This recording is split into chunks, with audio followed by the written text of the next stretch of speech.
Yeah, man, I remember, when they purchased this building, this new building down here, and coming up the street and seeing the building, and it was funny because the back with Studio 9000, that was the second part, second phase, right? So they did the front, was working on the front, and in the back, it was just like, yo, this is what we're gonna do, this is what we're gonna do, this is what we're gonna do. So it's this empty space, this empty warehouse space looking, and this is what we're gonna do. I remember Josh used to park his car back there, like one of the engineers, To actually build a studio of this size and this magnitude in this small space in this area had to be some type of genius foreseeing in the future of what was coming to invest in that. They're still businessmen. And, the money was coming in so hard up here, they had to build it somewhere, and they didn't want to go too far with where they was at. And to find this area and this space was really dope, man. And that studio board, man. Back then, I've seen SSLs, but I never seen the 9000, and the fact that the nostalgia from watching it work, right? Back then, we actually use the channels. You get what I'm saying to you? Because you had a 2-inch, and the channels meant everything. That board lit up, you know what I mean? Automation, watching the knobs go up and down was epic, man. And I was like, yo, this is a spaceship. Wow. Means a lot, man. I take everything and apply it to myself positive. And that was a very strong and positive moment in my life, to be honest with you. I remember the construction, like just watching Curtis and Mike and everybody just being so proud of all that was going to be, because they saw the vision of it, right? They had this big ass warehouse that they had bought, and they had roped it off and sketched it out to be this studio. Like, I remember it from sketches to tape on the floor to what it is now. And what I remember the most is how proud Curtis was of this big ass board. Like, it was just like, it is that moment where you hear, like when he opened the door, like, yo, it's here. It's a big deal, and it still is. It's like Curtis in general takes real pride in not just the service, not just the building, not just the people, the equipment, the atmosphere, the comfortability and the ability to be able to be creative in here. And I think that board he knew was impressive to people who came from out of town and was like, it's a real studio now, as opposed to it's a cool spot where rappers hang. So to me, just seeing like that thing go from this is what's gonna happen to the tape outlining everything on the floor to boom, construction starting to of course the 9000 board, first studio on this side of the country, the southeast or whatever, to have this board, $1 million. To me, it was like, what the hell, $1 million for a board? You know what I'm saying? Like, but of course, now that position is so that people had less of a reason to leave, So now people, instead of flying to LA, New York, Miami to mix records, so you could stay here, and now you have more people actually coming here now as well. You know what I'm saying? So you had more the higher caliber of artists, more, established artists coming to Atlanta to work now too. I remember they bought the big board. I remember they bought the 9000. It was the only 9000 in the city. I remember. Like, that was the selling point of the studio. Right? Like, yo, man, they got the 9000 board, man. This studio looked like the big studios out west or in New York. At the time, people don't think about it now because Atlanta is Atlanta now. But at one point, Atlanta was not what it is now. It wasn't that long ago. There wasn't a lot of studios. There was no studio in Atlanta that had a 9000 board, right? There's no studio in Atlanta that looked like this either. This studio looked and is state-of-the-art, engineer, sound quality, the way it looks. Man, when I walked in the studio the first time, I was like, yo, what is this? This is like a studio in New York, LA. Kind of reminds you of Larrabee. I don't know if these young cats know what that is. That's where Michael Jackson recorded all the big ones. But anyway. I can't remember what the very first console was, but that was the one thing that it was a selling point for me. I had to be like, y'all, come on now. But when Patchwerk got this board, it totally just changed the game. It leveled the playing field. Like now, then they can compete with the places where Elton John recorded. Because at first it was just, Patchwerk, okay, yeah, that's where all the hip hop artists record, them. But no, when they got in a world class, state of the art, recording board, console to record these products, it put them on the level of Silent Sound. It put them on the level of Crawford, of any of these other big places, and opened the door for Patchwerk to do more than just hip hop records. They can come in here and score music if they want to. You can come in here. You got the big room. One of the big problems that we had was we didn't have space. We recorded live music. We needed to place the mic up a whole drum kit and be able to have people in the studio. You can come in here and record a choir. And that's what changed the game for Patchwerk and put them above and beyond your average recording facility. That changed the game for us as a music industry. That gave us, another option to be able to come in and have bigger talent come to Atlanta. It's like having the World Congress Center when at first we just had the little Civic Center. Now we got us a whole World Congress Center, and bigger artists, bigger name artists are coming in to record in Atlanta, which helps solidify our industry as a whole. The Cash Money came and locked it down, and just different people coming and just working out of the back for an extensive amount of time, and of course mixing, right? That's when Leslie came about after that, and Leslie coming over and just mixing out of the back every day, all day, So I mean, the board brought a bunch of people here, man. I remember when I was working here. Well, this was in the beginning, right after we got our deal. We were working on this side, and Nas was in the back working, And this was like during the Ether, during that whole time, that album that he had Ether on, and so yeah, man, the board definitely brought more people to the city overall. I gravitate to success. Success makes me want to be a part of it, where some people might be envious of it. I want to be a part of it, right? And especially if it's something of my own culture, my own people. I definitely want to be a part of that. So I'm looking at the success. I'm like, yo, man, this shit is possible.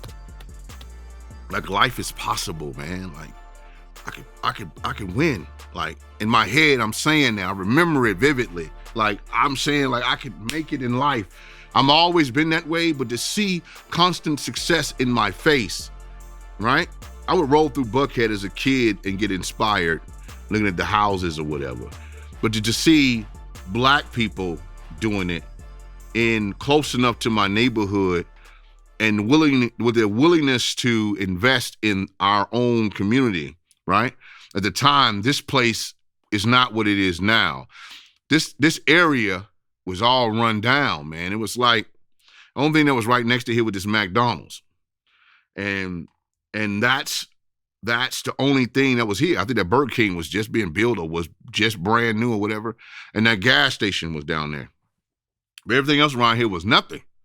Run down stuff, old houses. Like, these houses still kind of whatever. But the fact that Kurt and Bob invested in the neighborhood while it was dilapidated is a testament to the type of people they are. Yes, man. I remember with the boards, man. Hey, that was Kurt. That what I knew that the money was good through this thing, man. You know what I'm saying? The boards, the new rooms. You know what I mean? But when that man went and got that big boy guy in that big boy room, I said, hey, man, showing out here, man. Yeah, man. You know what I mean? But it makes sense, man. It made plenty of sense, man. You know what I mean? This is the home. This is Atlanta, Georgia, man. You know what I mean? Right. And this is Atlanta, Georgia Patchwerk. You feel what I'm saying? From the rap scene, streets, whatever. It made sense, man. You know what I'm saying? I was happy to see what was going on, because that when I started understanding the different prices of these boards too. You know what I'm saying? Mm-hmm. And it's a beautiful thing, man. You know what I'm saying? And this room we sit in right now, like this is the big room to me. Right. You feel what I'm saying? Then when we started, you know what I'm saying? When we came in here, we like, boy, we don't made it. This the big boy stuff, you know what I'm saying? So this forever be the big room to me, man. You know what I mean? This is where we come from, you know what I mean? Like my first studio, even in Memphis, House of Blues, coming up, like this is the essential piece that you had to have, and still a centerpiece to this day. You know what I mean? I remember a lot of different tape on this board with Leslie and my name on it, or snare, hi-hat, kick, drum, bass, keys, chords, you know, and you putting each sound individually and being able to EQ, it just takes your sound to a completely different level. And the guys who still are able to use this and utilize this centerpiece, that's where that sound is so consistent.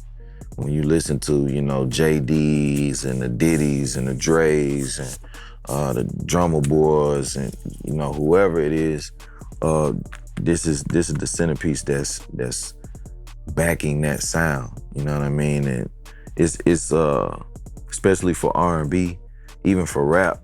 You know what I mean? I seen like the whole TM101 project get mixed right here. I mean, you can look at our history, and if you were drawing two charts with the success of hip hop in Atlanta and whatever, you know, it's timing. We're not responsible for everything, but we played a part.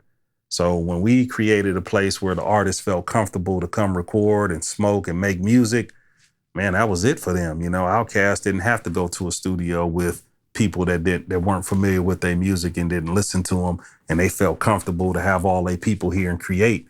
And then, you know, when they didn't have to go somewhere to mix their records or master their records, and we could just do all this shit in Atlanta. I mean, that's what Atlanta is waiting on, for somebody to do what we did with the studio business to a fucking label. Why y'all still complaining and begging about having to go to LA or New York to do your deal? Build your own shit. But see, that's the model. They want to do shit and then beg somebody for it. We just did our shit. Like if we was on the record label side, or if I was on that side, then I would have broke the model and changed all that shit. Or I would have tried to. I wouldn't keep doing the same shit. You know what I mean? And so, you know, you got to figure where people are now 25 years later, that's where we were. We had our own production company. We had our own artists. We had our own label. We had put Raz shit out independently, and we had our own studio. And now everybody is on that model. I mean, man, we had songs with Mean Green, produced by Jazzy Faye and Pimp C. We was ahead of our time. You know what I mean? Raz is still ahead of his time. During this time, most of the studios were still like rock studios, and you know what I'm saying? They weren't really Black-owned studios to the public. I mean, you had, I guess, Bosstown was around, which was Bobby Brown's studio. You know, at that time, the studio, it just wasn't ran as professionally either. You know, so that was definitely not. Patchwerk was ahead of the curve, you know, and leading the pack for sure. I can't really think of too many offhand. I know that there were nicer spots, but like you said, not really to the public. Black owned at that time, damn near unheard of. Period. Not just in Atlanta, just period. I didn't know any Black owned studio that was making an impact in the music business anywhere. Miami, you know, maybe Luke had his own studio, but if he did, I'd never heard of anybody that was going to his studio to make records and then great records came out of his studio. No.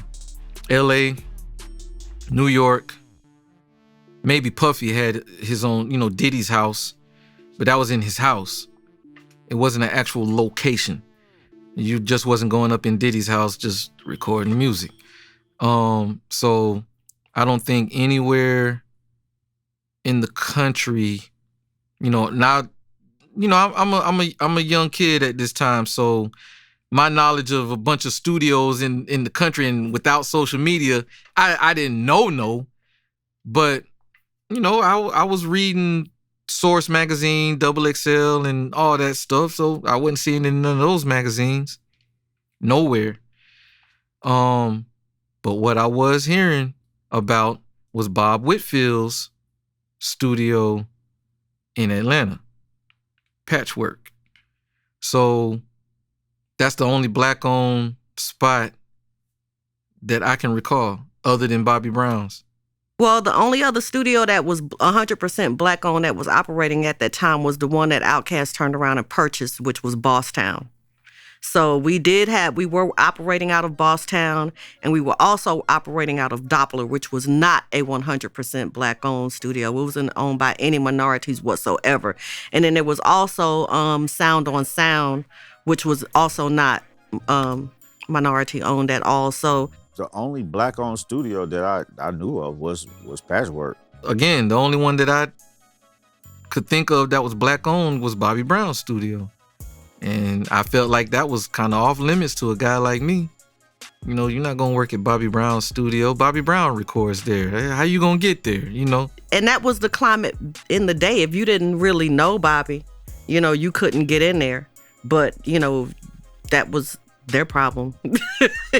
You know, you got to know who you got to know to get what's done. And it was, you know, I don't know how he obtained his studio, but I know that if you didn't know the right people, you couldn't get up in there and work. But outside of Bosstown, which Bobby Brown and his family owned, and Patchwerk, these were the only two. And that was really why I preferred to come and do my business at Patchwerk, was because it was a black-owned business owned by, you know, Bob Whitfield and Curtis Daniel. It was very important for me to be able to help set that precedence, because I knew whatever studios that we said that we worked at on these records, people were going to come and record at those studios. And what wound up happening for me was, once we put Patchwerk and our engineers and the Mike Wilson and all of the people that worked on these records out there into the public, then I shut myself out of the home I made for myself. We couldn't get in Patchwerk. I'd be like, Curtis, man, for real? Oh, I gotta open it at 9 a.m. It's like, who comes to the studio at 9 a.m? Not my guys. Like, for real, Curtis? Like, come on. So, but it was a great thing because I knew what was gonna happen. Curtis and them might not have even known what was gonna happen, but I knew what was gonna happen once we published where we recorded our records, because that was the whole reason why we had to come to Patchwerk in the first place. Because we would shut out our studios. But Patchwerk, I literally could pick up the phone, call, talk to Kurt, and set up a walkthrough. Like, I didn't think I could set up a walkthrough at any of those other spots. But I was able to walk through those doors and take a tour of the studio to see if this is a place that I wanted to save up $800 and spend all of it working. I think that was one of the things that was unique to me, is that Bob, at the time, Bob owned the studio, and you know, that was one of the allures that attracted me to the studio, was the fact that, you know, it was produced in a black-owned establishment. Knowing the history of the record industry, where we didn't really have a lot of ownership in businesses like that, you know, that little tiny house created a whole lot of music for a whole lot of important people. Just all the folks who've come through here, who've come through Patchwerk, you know, in the industry. And that's not just Atlanta, that's an impact on the whole culture, because Atlanta is the music mecca now, you know, particularly black music, which really black music is music, you know. It's the #1 selling genre now, and it impacts and influences all other genres. And then almost everybody in Atlanta is in some way tied to Patchwerk. So, because Patchwerk been here 25 years. So, you know, in the last 25 years, if you're in Atlanta doing music, how did you not, you know, come through Patchwerk? And most of the time, it's in the beginning of their career. Most because it was the hip hop studio. It was the, you know, the other studios, a lot of them was run, you know, like Dallas had his own studio. That's for him and his camp. And then Stank On You, that's for you know, that's for them. you know, they had other people, but it wasn't open to the public. You know, that's for OutKast and Organized Noise and Dungeon Family, Attic Crew. That's that clique. Then you get Jermaine and So Def, and that's their clique. This was the only studio, not the only one, but this was the premier studio where anybody can come to.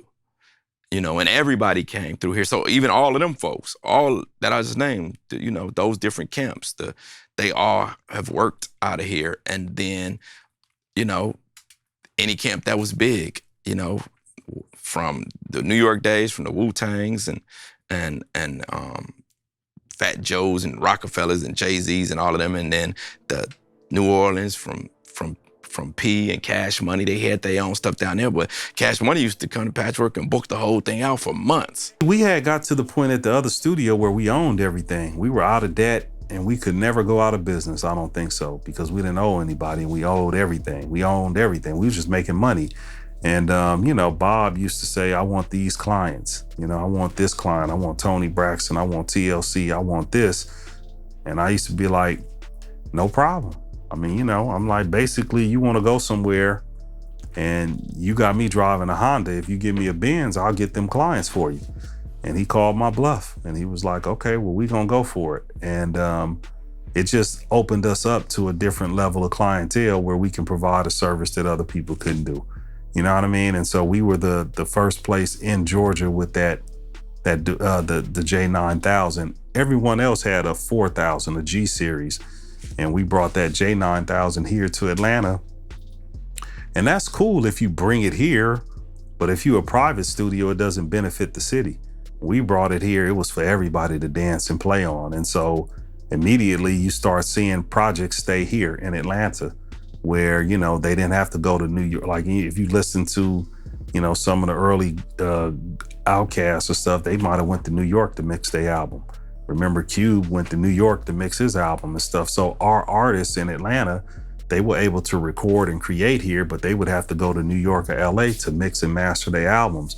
When we built that world-class facility, it allowed everybody to stay home and do their records here. And that changed the game. A Black-owned studio, this is ours. This is us. You know, we can go to a spot where everybody that works in that place, 99.9% of the people that works in that place looks just like me. So being that, as a music creator, you already know how I need my music to sound because you are part of the same culture as me. You know how we like our music. You know, so this is, you know, Patchwerk is something that we could stake a claim to. This is ours, you know what I'm saying? Even though, you know, Bob and Kurt was running, but Bob and Kurt is us. That's us. That's our people. When I look at one of them, I see me.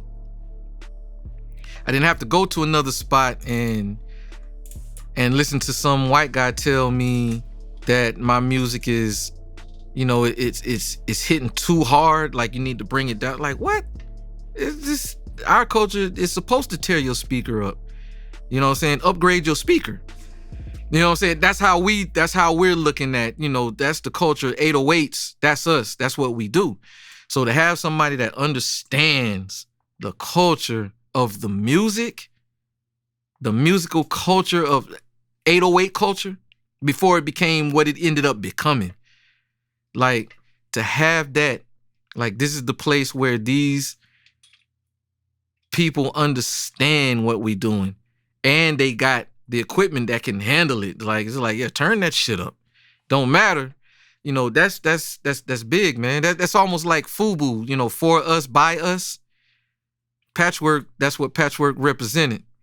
You know what I'm saying? So this was our place. This was, nobody could take Patchwerk from us because that's ours.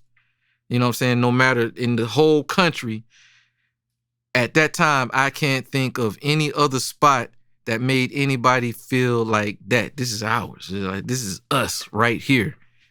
Black culture in a chocolate city. It's a lot of great studios, man, that this studio looked like. that I've been in back then. I was like, yo, this place look crazy, bro. Like, wow, they built this here, and where they built it at was like on a small lot. I was like, man, they built this on a small lot. Wow, that's when I realized lots are bigger than you think they are.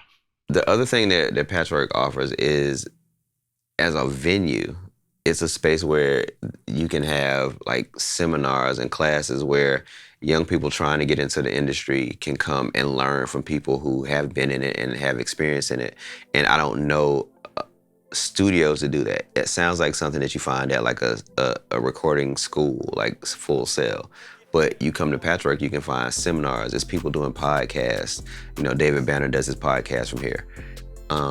It's a full service spot if you want to create and distribute things to an extent, because we even used to get CDs pressed, you know, from here. Like, it's a one-stop shop. And this goes back to the old location, because when I took that tour, when Kurt gave me that tour, I saw that going on. It was more than just studio stuff going on. It was getting Razzcast singles ready to roll out. Like, so everything that they were doing was getting done, you know, maybe save the actual manufacturing of the vinyl and all that, you know, probably had to outsource that stuff. But to me, it seemed like anything else was being done right there. CD pressed, CD recordings, you know, burning CDs. I saw multiple CD machines, so they had capability of spitting out a bunch of CDs, you know, like that. Yeah, that being a one-stop shop, I think, you know, I'm gonna go on the limb and say Patchwerk probably started that culture around here too, because everybody else was outsourcing. The special thing about Patchwerk is that they got everything you need. They don't give you a dry moment. Like, I've never had a moment where something didn't work, or if it didn't work, it was fixed within 2 seconds. You know what I mean? It's almost like NASCAR and your tire pit, and how fast the tire pit is. Okay, we need new tires. Like, it was literally like we needed some new NS10s, bro. Them motherfuckers was in here like in minutes. Oh, what do we need? Check. Water, cookies, all that's the simple, but it's like even the simple things you appreciate so much, like the cookies or the water, the lemonade, peanuts, whatever, like just something to, you know what I'm saying? Fresh air, is clean. You know what I mean? Like, okay, you got lounge for this, you got food, you know what I mean? It's like, bro, anything, you have no reason to leave. You know what I'm saying? They might even go send a bank wire for you. Like, you know, it's crazy. Like, you know what I'm saying? You can do a photo shoot, you do videos, you can, man, we need to bring a live band in, we need to bring a live choir, we need to bring an orchestra in. Like, bro, I mean, I can't think of one time where I didn't have a need that was satisfied at Patchwerk.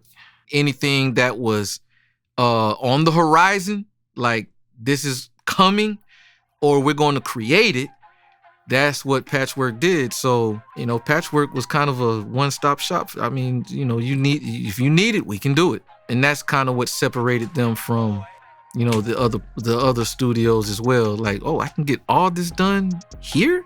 Oh yeah, okay, I'm fucking with y'all. I appreciate Patchwerk's and Curtis's forethought to move into that space and provide services, especially those like helping people get ISRC codes and helping them do digital distribution.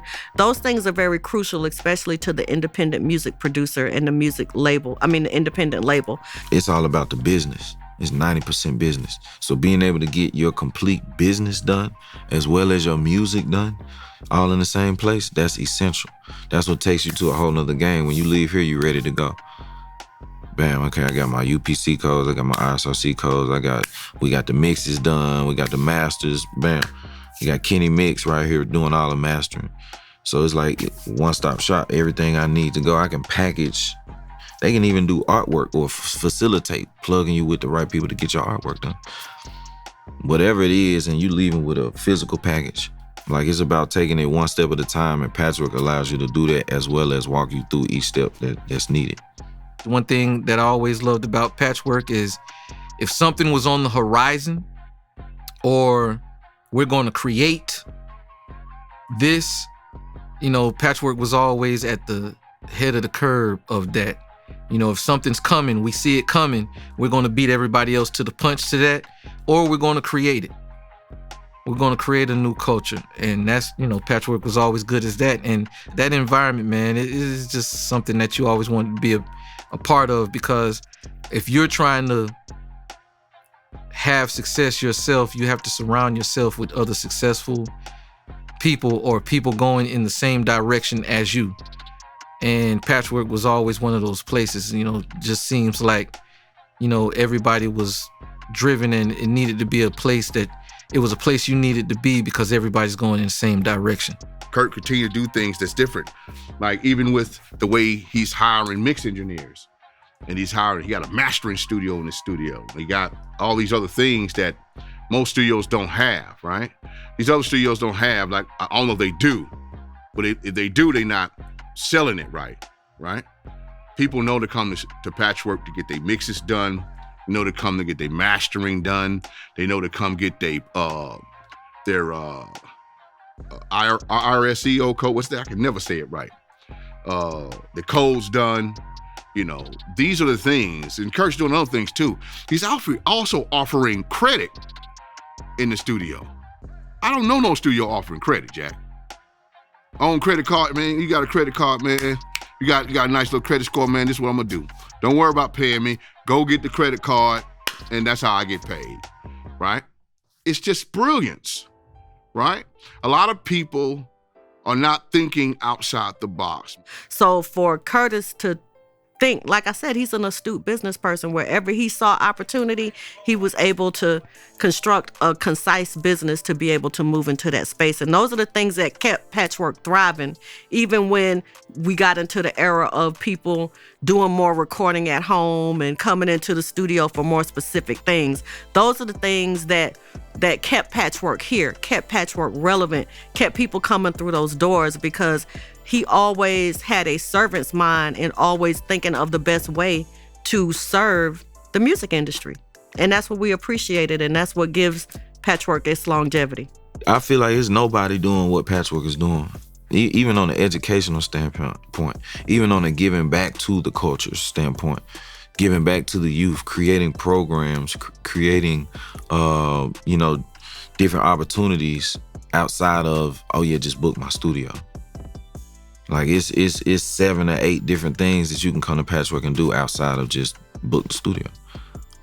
Even having a room where producers can have native instruments and all the programs. So let's say you don't have a laptop and you need to make some beats for a couple hours, $30 an hour, you can use a room that's equipped with native instruments, all of the sounds in the world. You know what I mean? Just certain platforms that you can take advantage of. The I Do Music campaign, like it's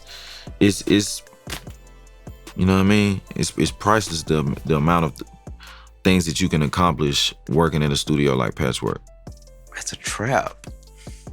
It's like a music trap. I've been trying my best not to say that this whole time, but that's what it is. It's like you don't have to leave. You can come here, you can get some fresh cookies, you can go upstairs, and someone will make sure you don't have to leave your vibe. Like it's not traditional in the way that it should be traditional. Like this is how studios should work when you're talking about quality music and quality people. Like if you get quality people in a quality place, you probably are more likely to get quality product. And that's what Patchwerk, it provides that. It was full service. Anything you needed, you literally didn't have to go anywhere else to get it done. You were gonna be able to get it done right there. And that to me is the difference. Like, because as a producer, our job is to capture the moment. We already got to therapeutically get the artist in the mood, set the vibe, make the beat. And that's what talk to the artist to come up with the hook, come up with the song, come up with the record or whatever. We come up with the song together. We got songwriters in the room, but we got to capture that moment. When Gucci is ready to get in the booth, it might took 7 hours or 2 minutes, whatever the case may be. The microphone ready.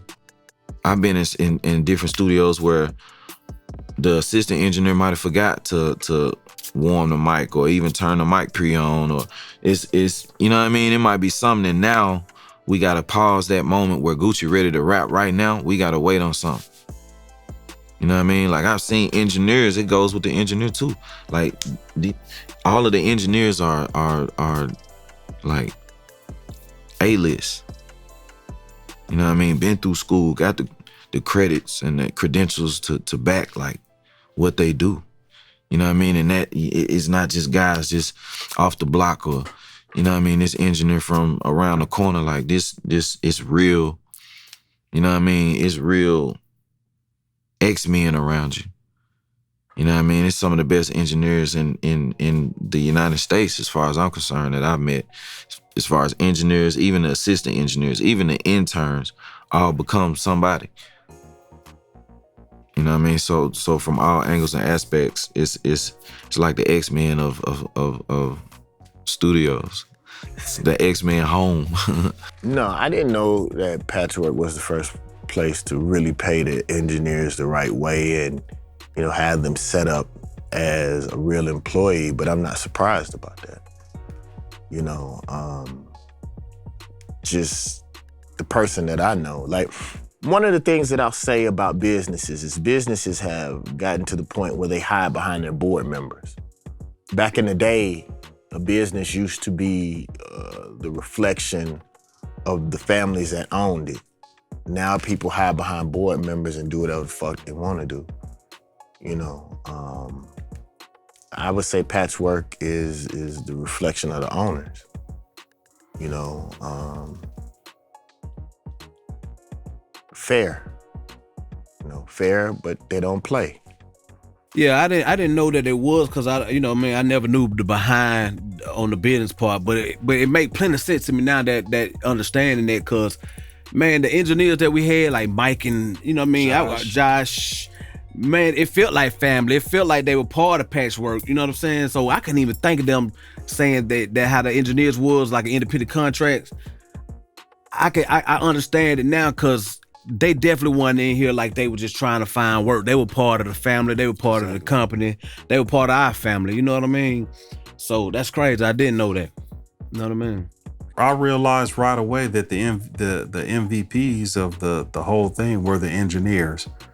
And then, remember what I said, I realized that these labels wasn't paying me in 30 to 45 days, which means the engineers weren't getting paid either.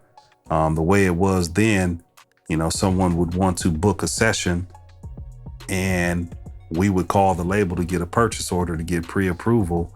And then the engineer would call the label as an independent contractor and try to get their purchase order. And so, you know, back then, you know, we started off doing OutKast and Organized Noise. We were working 12, 14, 16 hours a day, every day. So even if you imagine that you're just doing, I think we might have been charging $100 to $85 an hour. But even if you're doing $1,000 a day and we were working 6-7 days a week, by the time you got to 30 days, man, these people owed you a whole bunch of money. So in my mind, I was like, what kind of vibe does that create in the studio where the engineer is sitting here running this dude in the ground for 16 hours a day, having him to work, and he ain't even got paid? He gonna have an attitude, and the vibe of the studio is gonna be fucked up. So I was like, fuck that. We should pay the engineer. He the whole reason why we doing all this stuff. And so I'm like, y'all W-2, y'all don't got no 1099s. You can't get approved for a car loan or a house. You got no insurance. Y'all gonna be employed by the studio. We gonna put y'all on payroll, and look, I can't pay you every 2 weeks. I'm gonna pay you every month. And that way you can know you got dependable income. You know when you're going to get paid. We're going to take care of your scheduling. So then that way, if you be up here at 3 o'clock in the morning, we won't schedule you to come back at 9 a.m.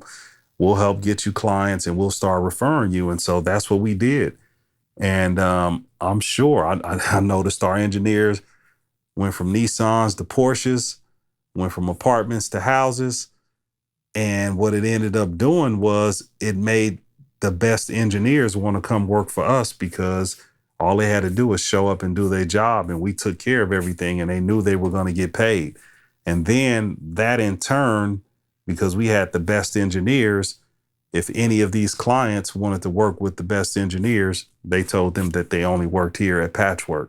And that's kind of how we started that model of, being known for, again, our DNA started with the best engineers, and we're known for that. And a lot of our engineers have gone on to work privately and exclusively for some of the biggest artists out here. But that's how it started. That was me looking at it. Like, hey, we going to a party and they telling me she the finest girl. And then I seen another girl was like, bullshit, she looked better than her. We need to get her. And we went after her and we took care of her. And we still take care of her. You know what I mean? So that's what we known for. And then, it creates a cycle. People go to school. They see people that started as interns, move to tracking engineers, move to mixing. We got mastering engineers. And then they see them graduate, and then now they're ushers engineers, or Carrie Hilson, or Monica, or YG, or Gucci Man. And so it just creates a cycle where people see the success. So we attract great engineers. We attract the best engineers that are going to graduate from these programs. And then we have a track record of being able to take them from level 5 to level 10, and then we don't hold them back. And so it just creates a cycle. So yeah, that all started with me looking and realizing that he's the one that's doing everything. Patchwerk was very instrumental and very impactful in this culture in Atlanta, because if you wanted to come and truly experience what it was like to record a record in a studio in Atlanta that is Black owned by a football player, by an Atlanta Falcon, then you came to Patchwerk. It was clout, and people back then was chasing clout. So if you wanted your record, if you wanted somebody to pick up your record and be like, because this is what they did back in the day, was they picked up these records and they looked in the CD cover and they saw, oh, this is 8Ball and MJG. They recorded this at Patchwerk. Oh, it's going if my stuff is gonna have this sound like this, then I need to go here. It's very influential. Very it's a part of the fabric of the music scene in Atlanta, because you gotta make the music. At the end of the day, everybody is involved with the record. You gotta make the record. You know what I mean? It's like, it's you don't even gotta press them up no more, but you still gotta make the record. You gotta record it, you gotta mix it. And a lot of the top engineers came through Patchwerk. They might have started here as an assistant engineer, or they might have at any point, this was their base, and then they went on to do whatever. And same with people who worked at the studio, worked at the desk, same with people who did promotions. One of the biggest knocks I had was the quality of our music. Like, I never forget, I'm just being honest with you. It used to hurt me so bad because I was traveling all over the world, even when I was broke, trying to get this music thing started. I never forget, I would hear Puffy music, and then Master P would come on. And I would be like, man, like, I want our music to sound on the level of like New York and LA sonically, and part of it is the way you started. Actually, John Fry taught me that. Like, he said, David Banner, if you want your music to be like Dr. Dre's, if you want your music to be on the level of Puffy and them, he said, like, it has to start with the bass of the music, like you the foundation. And like, this is the foundation. This is where the song starts. It starts in the studio. So like, you gotta have the right mics. You have to have the right engineers. It starts there. Even in talking about the addition of the board, you think about the fact that in Atlanta, you now had the same, like you had comparable, studios. Like in Patchwerk was one of those first that understood it is competitive. It's not just like you have to be the best MC, you gotta have the best equipment. So again, it goes into that coach's mentality. To me, it's like you get the best gym for the best athletes. And it helped us grow. We got to train in a really, like a state-of-the-art gym. And that especially being in Atlanta, by the way, because up until that point, you almost felt like you had to go away to get that kind of service or that kind of studio in general. Now, we all coming from the streets and, different communities, man, that we trying to get into this music industry, which was a West Coast of New York thing, you know what I'm saying? So you basically would have had to be in New York or go to those bigger places where they had these these kind of studios, you know what I mean? So man, that was so dope that they made sure that we had the same sound that the West Coast and the New York were having, where we could compete. You know what I mean? Where we could even have a place in their music. Cause man, we come from the Buddha Shake and, you know what I'm saying, the Loops and, the Kilos and everything. And just listen to that music back in the day, right? And listen to from what Patchwerk and them came in and the different quality that, of the music, man. So we were able, man, to have all of this, man, at our, what is it called? Whatever the word is. Expense. Whatever it is, J-Bo. You know what I'm saying? We had this and we knew nothing about it, so we couldn't never told them how we wanted our stuff to sound. You know what I'm saying? We didn't even know, man, all this stuff, man, it's still foreign to me. You know what I'm saying? So that was the beautiful thing about Patchwerk, man. We coming from the South. They were in Atlanta, Georgia. And man, I'm talking about we came in at a time where, boy, it was rough. Mm-hmm. Now I'm talking about Youngblood, we were like the last group of the South to make the thing open way up. You know what I mean? It was rough, man. Goody Mob, OutKast before, they started doing it, but it was rough, man. You know what I'm saying? Then Damn broke. And we was on, and this thing been open ever since. So I like I say, man, my heart, man, I'm wholeheartedly with Patchwerk at all times. They gave us a chance to compete in this music industry, you know what I'm saying? Or have a place in this music industry with the same quality sounds that they were coming from the West and the North. Our culture is so strong in the South sometimes that we didn't focus on the technical aspects of it. You know what I'm saying? So like, I think to come to a place where you knew that they had the standard equipment that everybody else had in the world, that meant something. I trusted Patchwerk so much. Some of my equipment I didn't get out of here till about 5, 6, 7 years ago. Like I had all my Curtis was like, yeah, come get this shit, man. You got drum machines and keyboards and get this shit out of here, man. But like that was one of the important things to me, to be able to compete sonically. Patchwerk kept all the artists, and when you had Leslie in here, Leslie mixing for everybody, so it's like everybody coming through. Luda, Beyonce, Jay-Z, but like whoever, you know what I'm saying? You don't know who you gonna see. Look, man, Leslie mixing everybody. You know what I mean? So it was just like a gold mine for real. A lot of great records came out of both of these studios. A lot of big hits came out of both of these studios. And a lot of artists, man, like from Beyonce to Jay-Z to me. Hey, I put myself in there, man. I'm trying to tell you. Everybody, man. The Youngbloods, OutKast, everybody. Everybody that's anybody has ever recorded here. And it really says a lot about the city, right? And it says a lot about how we feel about this studio space, right? And it's just friendship here, man. It's like going to the best place to get the best product. You want to go here, you want to come here so that you can have the best quality product. And when people open your thing and look at it, it was like, oh, he recorded his stuff the same place, OutKast and such. And this record was done. I mean, it's you see the Wall of Fame. We started the trail. We were the trailblazers.